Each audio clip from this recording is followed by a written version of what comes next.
Hey guys, आप सब देख सकते हो आज मैं वैभव लक्ष्मी व्रत हूँ। वैभव लक्ष्मी व्रत रहने से बहुत फल मिलता है। माँ वैभव लक्ष्मी व्रत शुक्रवार के दिन रहा जाता है और ये व्रत जिस दिन आप लोग रहो उस दिन बाहर का कुछ चीज़ मत खाओ और बाहर जाइए भी मत। घर में रहिए और माँ वैभव लक्ष्मी का मन में हमेशा नाम लीजिए। जय वैभव लक्ष्मी माँ, जय वैभव लक्ष्मी माँ, जय वैभव लक्ष्मी माँ।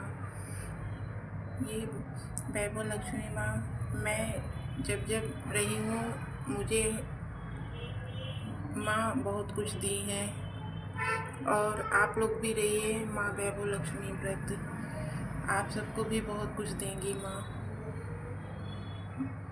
जय माँ, जय वैभव लक्ष्मी माँ, जय वैभव लक्ष्मी माँ, जय वैभव लक्ष्मी माँ, जय वैभव लक्ष्मी माँ, जय वैभव लक्ष्मी माँ, जय वैभव लक्ष्मी माँ, जय वैभव लक्ष्मी माँ।